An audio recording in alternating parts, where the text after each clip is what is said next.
gian ơi vì sao người nỡ gieo sầu đau, một tình yêu hai định nghĩa như thế được không? Người yêu thật lòng một người cứ cần buộc xua tan đi mong đẹp của đôi ta.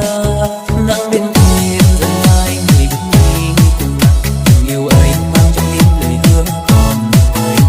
Nàng ơi nhìn ai để cơn mơ ấy sau đêm nay mong em che lấp ô chưa.